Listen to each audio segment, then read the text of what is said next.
Hey guys, this is JP from Ready.Set.GO, and welcome back to another video.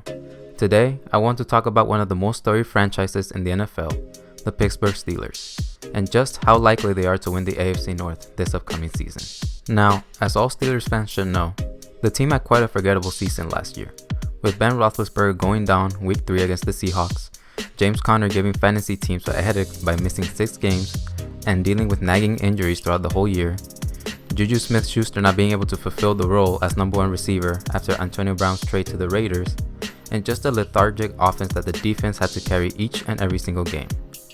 And not only that, but the awful quarterback duo of Mason Rudolph and Devlin Hodges weren't getting things done either, and just limited the offense in so many ways. There was just no way that they were going to dethrone the Ravens for the AFC North crown and make it past the first round in the playoffs. So even with all this chaos that took place, they managed to finish yet with another 8-8 record, with much credit going to Mike Tomlin and the coaching staff, and there are great things that happened over the course of last season that should carry over well for them this year.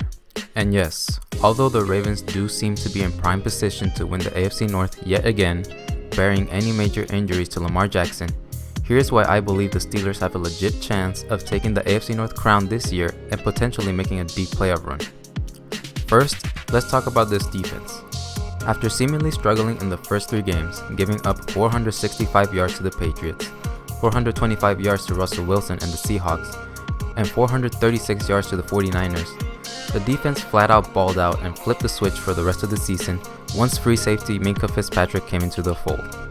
After what seemed to be a questionable trade at the time, with the team staring at a top 5 pick in next year's draft and going 0-3 throughout the first 3 games, Minkah was obviously worth every bit of that first round pick. Not only did Fitzpatrick make headways with 5 interceptions in his first 7 games in Steelers uniform, but others around him on that defense did as well. Players like Joe Hayden all of a sudden started playing like that shutdown corner the team had hoped they would be getting when he was signed back in 2017, tallying 5 interceptions and allowing just 5 touchdowns as well. And recent Kansas City signee Steven Nelson, who played opposite side of Joe Hayden, ranked among the top 10 cornerbacks in the NFL for that season, according to Pro Football Focus. Mike Hilton was spectacular in the slot, as he always been in the past, and Cameron Sutton inserted himself in the secondary compared to prior seasons. All these guys gave the Steelers a crushing secondary that they did not have in years prior. Rookie linebacker Devin Bush also played a huge role and contributed big time in that defense. After Shazier went down, the Steelers were in serious need of a linebacker who can make plays and run sideline to sideline, and the team believed Bush could be that guy. Bush had a rough welcome to the league in his NFL debut, but that's pretty understandable when you're going against a team like the Patriots, which is a nightmare matchup for any defensive player on the opposing team. But as the season went on, you can see that the games were starting to slow down for Bush, and he started to showcase those playmaking skills that were enough to make the Steelers trade up for him. And let's not forget about the pass rush here, as should have been Defensive Player of the Year TJ Watt and former first round pick and 5th year player Bud Dupree helped anchor 26 of the Steelers' 54 sacks in the season, and in the process, forming one of the NFL's most fearsome pass rushing duos.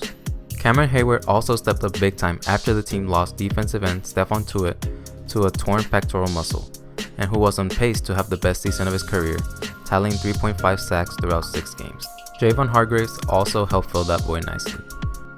I believe this defensive unit is by far the best unit in their division, and arguably the best defense in the league along with the 49ers. As for the offense, the team will add a healthy Ben Roethlisberger back into the mix, and he should provide the quarterback play they sorely lacked in 2019, barring yet again another catastrophic injury. This alone will put the team in good position to make the playoffs and will definitely give offensive coordinator Randy Fishner more options on offense. Also back in the fold is Pro Bowl running back James Conner, who seems determined to put the whole team behind his back, literally. Although the guy missed 6 games and was battling through injuries throughout the season, let's not forget that he is capable of putting Le'Veon Bell type of numbers, just like he did back in 2018, where he rushed for 973 yards and 215 touches, and caught 55 passes for 497 yards. And this wide receiving core may not be the best collective group in their division, with big names like AJ Green and Odell Beckham Jr. But this unit ain't no slouch either. Second-year wide receiver Deontay Johnson seems poised for a breakout season after a surprisingly productive rookie season with 3 different quarterbacks, combining for 59 receptions for 680 yards, 5 touchdowns, and showcasing that quick shiftiness that many scouts praised and used to compare him to Antonio Brown, who possessed similar physical traits to Johnson. His development as a number 2 receiver should help open some breathing room for Juju Smith-Schuster, although I do believe it might be wise for the team to utilize Schuster in the slot, where he has shown frequent success like back in 2018, where 92 of his total 166 receptions that year came in the slot and was constantly using his speed and size to beat linebackers off the catch. This is also where James Washington can slide in on the opposite side of Johnson and fill Juju's role.